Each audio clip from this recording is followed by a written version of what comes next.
Welcome to the Focal Insights Podcast Founder Hour edition, hosted by co-founder Joe Pollock. Joe has been in the e-commerce industry for over 25 years. He grew and bootstrapped his own startup to a successful exit. Founder Hour episodes go behind the scenes to learn how some of the best e-commerce brands were founded, grown, and operated straight from the founders themselves. Founder Hour is brought to you by Focal Software, a new generation ERP and operation suite for e-commerce brands and third-party marketplace sellers. Focal was built with SMB brands and marketplace sellers in mind to help them grow profitably. Now let's welcome our host, Joe Pollock. Hello and welcome to the Focal E-commerce Insights podcast, where we chat with e-commerce entrepreneurs about business, selling online, and how to overcome challenges for success. Today we have a very exciting guest, but before we get started, for listeners not familiar with the podcast or our company, Focal Software is an e-commerce operations software and marketplace account management company. So if any listeners need help growing their business profitably, be sure to stay tuned for future podcasts or feel free to reach out. Joining us today is Emmett Reiner, who is the CEO of UAVA Labs. Emmett is in the business school at CU Boulder, graduating in May. He started his career in the 7th grade with Google. We'll hear a little bit more about that, I think, in a minute. Former software developer turned cybersecurity researcher for the government. After that, he began studying consumer brand interaction in the cannabis industry. He started UAVA Labs as a freshman in college about 3.5 years ago. Recently raised $1 million in funding from Los Angeles. Currently lives, works, and schools in Boulder, Colorado. Emmett, welcome to the podcast. Howdy, thank you so much for having me. Yeah, well, we always start this podcast with getting some background. When you talk about entrepreneurism, starting businesses, it's a bit of a leap. Most often we have people that were kind of burned out on the 9-to-5 type of thing, but you kind of jumped right into it at an early age. But if you started in the 7th grade with Google, then you do have some background there. So why don't you tell us about how you got to where you are today and CEO of your own company at a fairly early age, still in school? Yeah, absolutely. It's a little bit of a cheap answer. I definitely would say I've always been an entrepreneur my whole life, whether it's the lemonade stand or, selling cookies or something on the street. I've always definitely been focused on that business element. So I started my career pretty young. In 7th grade, I won like a coding competition at a school. It was sponsored by Google, and I ended up getting to spend about a year working with Google on the Google Street View acquisition team. So if you ever go into Street View and you drop the pin and it looks like you're a car, I got to work with that team. And if you go anywhere in Santa Monica, California, specifically around the pier, sometimes because GSV, Google Street View, wasn't completely set up, sometimes it won't actually say Google took the photo. It will say Emmett Reiner took the photo because I was the guy shooting them half the time. So I started there, moved pretty quickly into I was working with Alexa when Alexa was brand new. I was on the first 99 developers, working in helping the Alexa administer tests for those that are visually impaired, becoming a standardized proctor. And then I just kind of did my thing in the developer world for a year or two, and very quickly found myself moving towards cybersecurity. I've always loved solving puzzles, which is something that is very much kind of an entrepreneur's day to day. So in the cybersecurity world, I found myself more on the analytical and theoretical side. So instead of really being deep in the code, I was more on the helping business owners kind of conceptually understand attack surfaces and where they go. And I think that's where starting businesses and working with entrepreneurs really started to catch my eye and go, hey, I think this is something I really liked. So I spent a little while the early parts of my life kind of working behind the scenes. I always joked I was the puppeteer, so I'd kind of help those chief executives in the C-suite navigate different choices, starting with cybersecurity. And as my career progressed, it became just a little bit more on a grandiose scale, helping anything from financial acquisitions to consumer branding.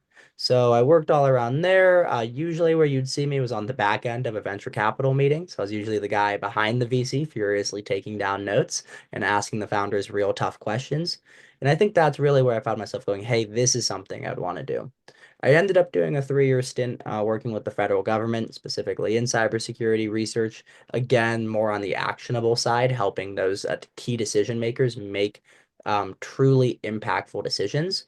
And I think that's what taught me a whole lot of discipline when it comes to not only just showing up to meetings on time and, late is fired, but it taught me a whole bunch just about how to really assess the impact that comes from your decisions and how to make sure that all your stakeholders are being met, not just your customers, not just your investors, and how to build up that branded reputation. So I left the federal government around my freshman year of college. There was about a 3-month period where I wasn't doing much. And being here up in Colorado, where cannabis consumption is pretty high, I observed this trend very, very quickly that people were spending more and more and more of their day looking for their cannabis vaporizers. Um, they always say every entrepreneur has that aha moment. Mine was at one point I had basically lost my personal cannabis vaporizer. My girlfriend at the time, I like tore apart her room looking for it, and I went, there has to be some way to solve this. So I walked out of the room holding this pen. I was saying, "Man, I hate you. You get lost all the time." And I physically actually walked in because I was looking down at the ground into an electrical engineer. And I said, there's no way we can't put an air tag in one of those things. And he goes, you absolutely could, but there's no way that the patent doesn't exist.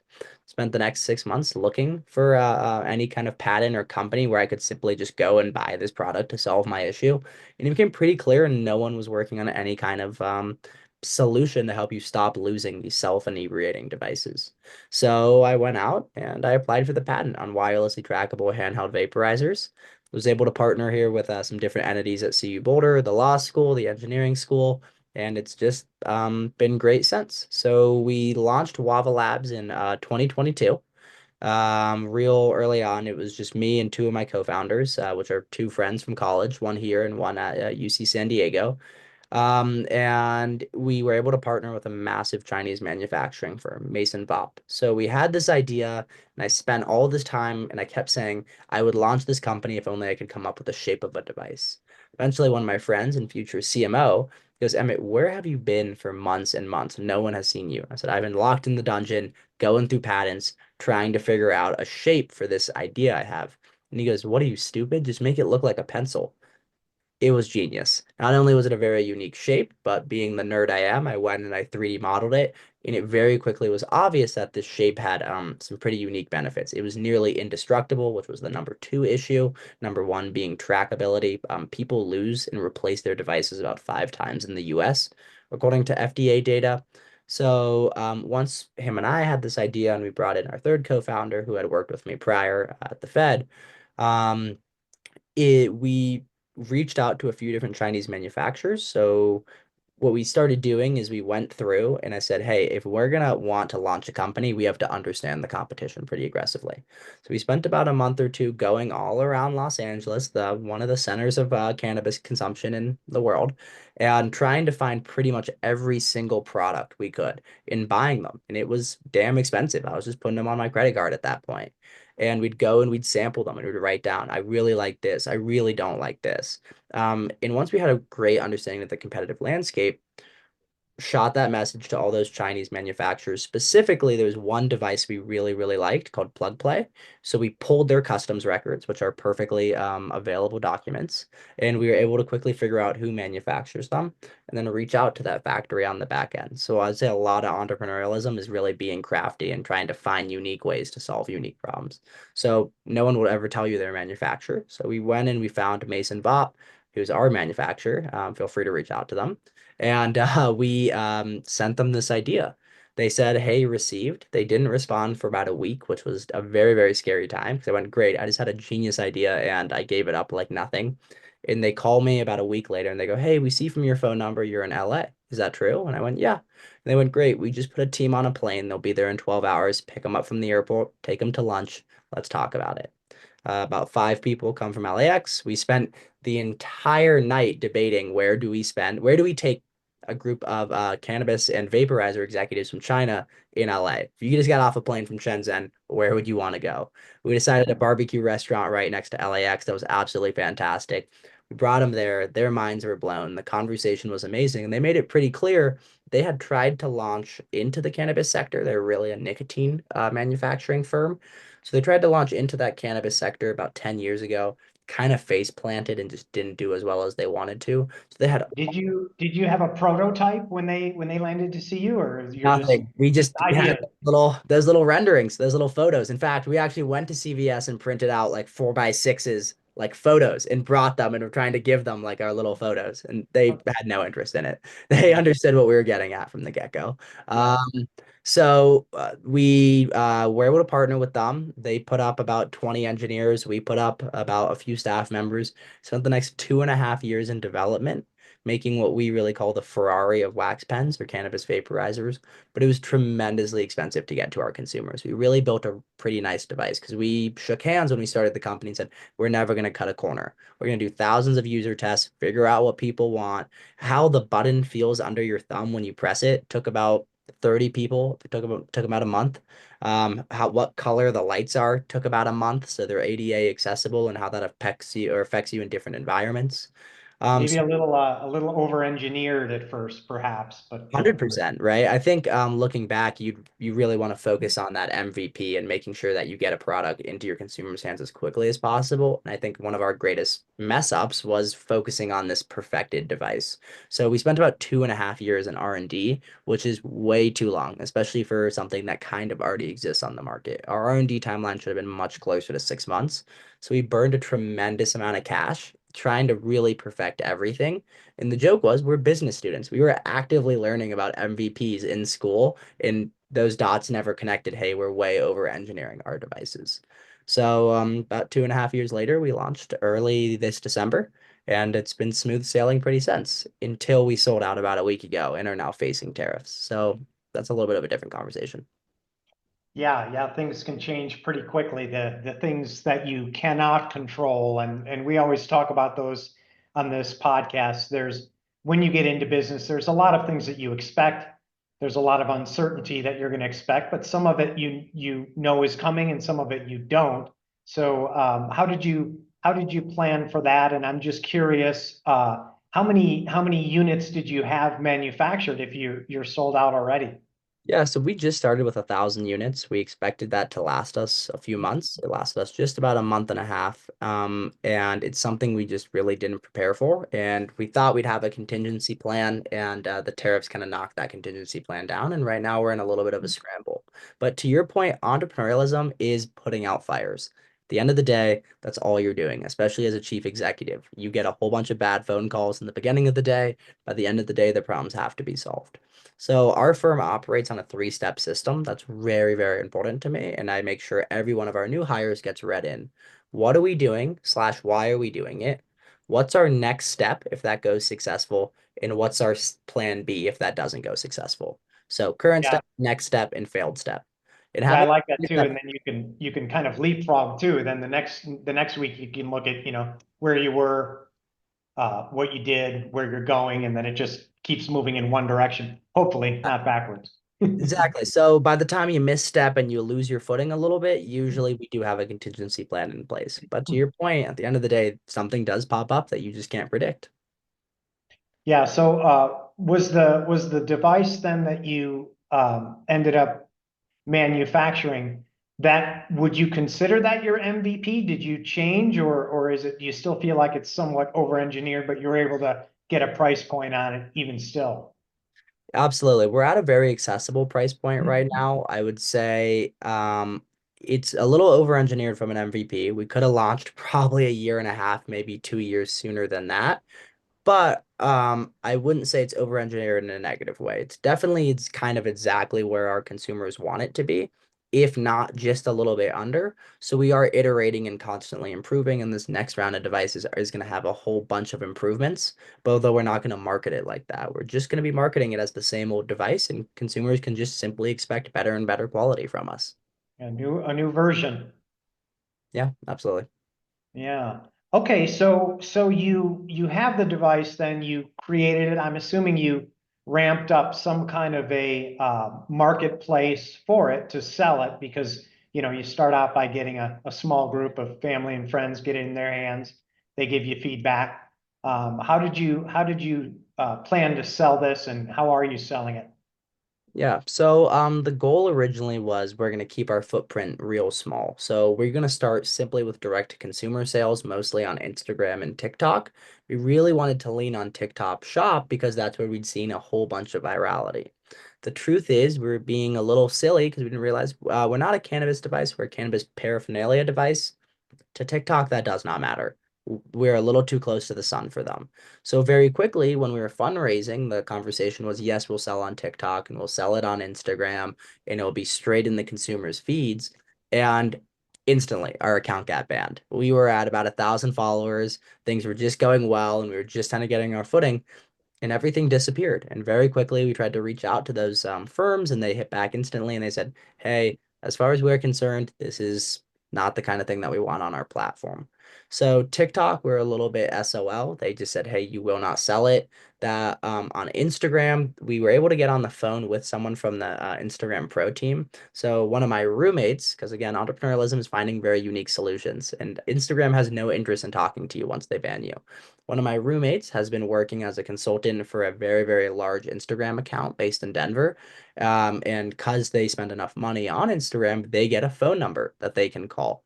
So he called, he put in his information. They said, "Oh, David, we'd love to speak to you. What's happening?" And he goes, "I need a favor from you. Don't talk to me. Talk to the guy next to me." Hands me the phone with him, and they're like, I guess we can help you because you already have us on the phone." And I said, "We just got banned off Instagram. We've got a whole bunch of product burning a hole in our pocket. How do we do this? How do we play this game? Because our competitors exist on your platform. How do we do it?" So we were able to get a pretty strong dialogue going and get some strong guidelines marked out. We made a new Instagram account about a week later, and it's been relatively smooth sailing from there. So at first it was, 5 followers, and then the next week it was 20 followers, and then one day it was 100 followers, and right now we're at about 33,000 followers after a pretty viral video went out. Yeah, so you had to build it back from scratch. Mhm. Okay, well, I know you're selling online through a website as well. Are you using a Shopify platform now, or what do you got Yep. going for your website? When we started about 2.5 years ago, one of the first things we did was put up a website, which ended up being a little bit of a lifesaver because another firm ended up claiming that they invented our product, and we were very, very able to quickly go, "Hey, we don't have the documentation to prove it, but this website has been online since 2022." So highly always tell people put up a website as quickly as you can because that's your digital business card. So we were on the Shopify platform, which is pretty smooth sailing. If you're selling anything like a water bottle or a pen or glasses, highly recommend Shopify. I mean, nearly anything we needed to do was pre-built out for us. And as a young company, it really let us get our foot going very quickly. That said, as we exploded pretty quickly, Shopify kind of started to give us a lot less leeway. And bluntly, because they kind of deemed us a cannabis company, even though we're a cannabis paraphernalia company, they started turning off some of those features that we really relied on. So we kind of got stuck in a little bit of a scramble. So, for instance, while our Instagram was absolutely blowing up, there's a connection. Meta and Shopify speak. I mean, they're two massive companies. Instantly, Shopify calls us one day, and my co-founder and I were on the ski mountain actually, and he goes, "Hey, we're gonna turn off your Instagram data collection. It has nothing to do with Instagram. We can't control that. We're just gonna turn it off." And we were, "What? That makes no sense." And they go, "Yeah, as far as we're concerned, you shouldn't be on Instagram." And we kind of had to have this dialogue. We were like, "But Instagram supports us." And they're like, "Yeah, but we think they shouldn't." So they just shut us off. So we really got stuck in a scramble where all of our Instagram advertising got killed at one point. Next thing, all of our Apple Pay or our very quick pay features got turned off. And it kind of felt like the sky was falling from around us. So we spent the past about 2 months organizing a switch to WooCommerce, which we expect to go live in about the next week. Yeah, yeah. Shopify is I hear a lot of heavy-handed stories from their standpoint if they don't, if you don't meet their guidelines or whatever how they phrase it. But so I do hear that story quite often where people switch to WooCommerce and sometimes the other direction if they have a very straightforward product that needs a bit of a larger technology marketplace or ecosystem because Shopify's maybe a little more robust than WooCommerce in some ways, but WooCommerce isn't gonna mess with you, I don't think. Absolutely. I'm definitely glad we started with Shopify and got as far as we did. Because they're able to handle so many things. And as an entrepreneur, you want to go with tunnel vision on your product success as much as you can. In the idea of building out logistics protocols, the idea of working with credit card processors directly to get your accounts approved, so now you can take payments directly. It really is a hassle. So working with Shopify from the get-go gave us a tremendous amount of streamlining as a young startup. We were just able to get the job done at the end of the day. But as we've grown, we need a whole lot more customization. We need a whole lot more integration and bluntly flexibility that Shopify doesn't provide. So that's where we started to shift to WooCommerce, which is your own server. It is very expensive to do that. Not from the server standpoint, but there's a whole lot of developers and moving pieces in play. So that's why I've said we're slowly transitioning over the past 2 months and are hoping to be online on WooCommerce in the next week with a very almost unnoticeable change to our consumers. Said, there's a lot of moving parts, and at the end of the day, WooCommerce, we will discover something that WooCom has that Shopify doesn't. We'll need to scramble to try to solve it. Yeah, I think that brings up an important point for startups as well, where certain technologies you may or may not know initially, but they just become stepping stones.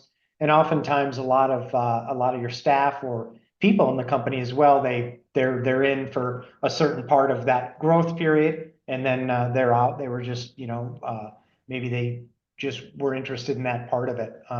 So that's fairly typical stuff, but when you talk about growing a company too, I know you did get some funding, so that changes things a little bit too. I'm assuming you're planning to grow the company, and I'm assuming that money is supposed to be used for that. So why don't you talk a little bit about your plan there as we go into the future of e-commerce, which is just growing and growing, by trillions of dollars. Absolutely. I mean, ecom is tremendously expensive. And when it comes to our inventory was really expensive. And as I said, we spent a little too much time in R&D, and that usually equates to a little longer cash burn than you're expecting and a significantly shorter cash runway than anyone could have calculated for. So we found ourselves in a little bit of a we need cash position, but instead of just taking out a loan, we said, hey, we want a partner. We're young men from college. We need someone that knows what's going on. So very, very fortunately, our school randomly gives us out 20 free LinkedIn messages as part of some LinkedIn promo and goes, hey, you're business students, you get 20 free messages, use them wisely. And I instantly went, I'm going to use these to raise cash. We had tried to find someone from the cannabis world that wanted to get invested in us really as a partner. We were really struggling there because the cannabis world is constantly shrinking and growing and shrinking and growing. And there's such a dichotomy of engineering. So what we did was I sat on LinkedIn. I went, who am I going to reach out to? I only got 20 hits to make. And I realized I want to start targeting maybe people in the tobacco space that are looking to transfer into cannabis. So I sent out a whole bunch of messages, got some pretty hostile responses, to be honest, across LinkedIn. That's just the name of the game.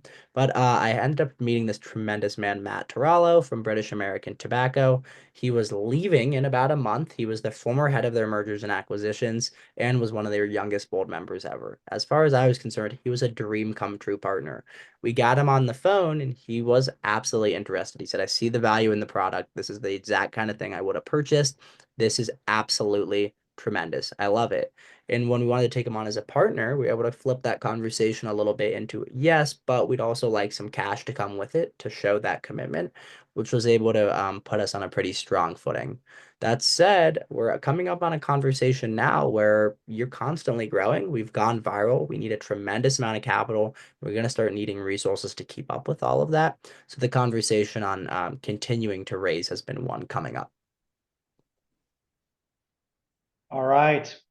So it sounds like you're leveraging a lot of social media stuff, um, social platform advertising.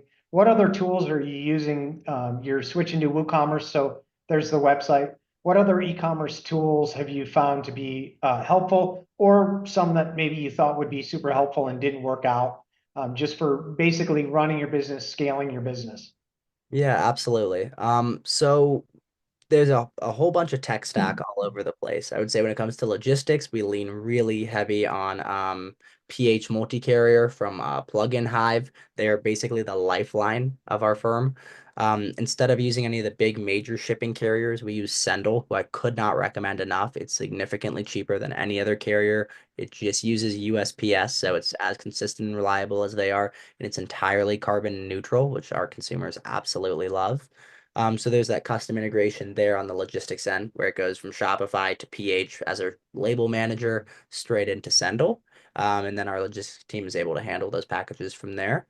On the marketing end, it gets a little more complex. So we lean very, very heavy on Meta, and they only want to give you so much data. So we definitely have that direct pixel integration, which Shopify does manually. With WooCommerce, we have to go and code it in and convert it throughout everything. And then there's a few other softwares we use in there. There's Klaviyo, who we lean on for our emails. We just onboarded HubSpot as a CRM because we're very hopeful to start doing a little bit more customer relationship management and making sure all of our customers, when they reach out to customer support, we can pull up their things very quickly and it's all autonomous to help us respond to consumers as quick as possible. We also use UpPromote for our affiliates. That's been a very big one, especially for any company focused on Instagram growth. Your account's not going to go viral overnight. That's just not how it works. But you can position yourself to align with those much bigger 50, 60,000, 200,000 follower accounts. And as long as you have some ability to compensate them, which ClickUp has made really, really convenient and easy, can generate them a custom link. People go through their website to buy your product, and you both make a little bit of money. I would say in terms of technology, we've had to phase out.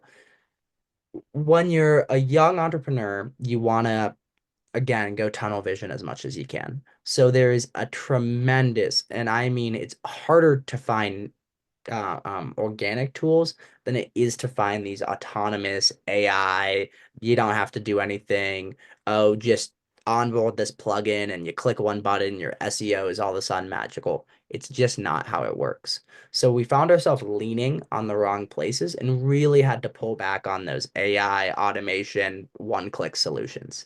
Maybe it's helpful for right when you just launch, but especially if you have a custom product and you're not just reselling something, it just doesn't work for us. So we had to pull back on kind of any of those AI SEO tools. The other one for us was heat mapping. We're spending a lot of money on heat mapping so we could see how our consumers were moving through our website beyond maybe pulling it up once or twice when we were trying to reference something in a redesign. It ended up just kind of being a massive cash burn without any real utility. So my big piece of advice for people is tools are great, but tools are tools. If you go to Home Depot and you buy as many tools as you can, you don't end up with a house. You end up with a pile of tools. You got to make sure that you have the ability to utilize those tools, whether it's you personally or someone on your staff that can actually take these tools and exceed with them and continue to help you grow. Yeah, and that heat mapping is a great example because it really is super cool, but Mm-hmm. how much do you actually need it for your daily operations and what you're doing? Not that much usually, and they are expensive because I guess they're super cool, so they Yeah. charge for it. But oftentimes when you talk about going to market and getting your product out there, you want multiple channels. You're obviously going directly to the consumer. We work a lot with marketplaces. The biggest, of course, is Amazon, but your product might not be appropriate or accepted by Amazon and some other large platforms, Walmart.com. Are there any platforms specific enough or big enough to support your product so that you can use kind of a volume model where you could, ship a ton to a big platform that has huge traffic, and then you can move more units that way? Yeah, absolutely. And you're dead on the money. So we're a cannabis paraphernalia firm. As far as the federal government's concerned, we make batteries like the Energizer Bunny. But as far as Amazon's concerned, we might as well be your local drug dealer. They have no interest in playing ball with us. No one really does when it comes to those big platforms. So when it comes to volume, for us, it's really a business to business play. Those big, in our world, there's the manufacturer slash the firm. There's the distributor, who's pretty in the middle, and they do all the interfacing with the retailers. But then there's the retailers directly. So we have two different things going on. One, we have a retail direct model where if you have 10, 15, 20 different retail stores we can just wholesale directly to you. The other one is going through those big retailers, chasing those contracts that can buy 1, 2, 3, 4,000 units independently at a time, because that really is what moves the needle for us. One firm, Nabis, recently, who's a cannabis distributor, has spun around and launched a marketplace for paraphernalia, specifically trying to fill this very obvious gap. And that's a conversation that's definitely come up in the past day or two, is how can we place ourselves on that platform? So at the end of the day, as I keep saying, entrepreneurialism is putting out fires and jumping over hurdles. One of the biggest hurdles is there's a whole lot of marketplaces that are real scared of your product. You got to figure out who's willing to work with you. Yeah, it sounds like what you just described is in a reseller scenario. That would be a lot of brick and mortar, but some of those also have an online Yep. presence as well, so they can sell both physically and online. Yeah, Like the absolutely. product. Yeah. Mhm. Okay. Well, circling back to entrepreneurism and starting a business for anyone that's looking to jump into it, what advice do you have for somebody that may be either young like yourself, just going for it, or somebody who might be a little bit more in the traditional burned out 9 to 5 situation and thinking of becoming their own boss? Yeah. So I think it's like a three-prong approach. One, you have to have that moment where you have an epiphany, right? You got to see something and go, there's a gap to be filled.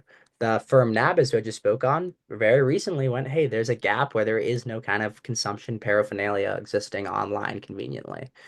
We tried to fill the gap of the average American losing and replacing their device 5 times a year, causing a tremendous amount of eco waste. So it all starts with that epiphany and the audacity to chase that epiphany. I think next, where I see most people mess up, is they just jump straight into the deep end, which is absolutely how entrepreneurialism works, but you should at least make sure the water's clear before you jump off the cliff. So just sit there in Google and try to find your product. I know it's frustrating and it's honestly pretty scary every time you hit enter because you feel like your entire idea is about to get pulled out from under you, but you're going to save yourself a tremendous amount of time and effort if, hey, this company I've never heard of already makes the problem.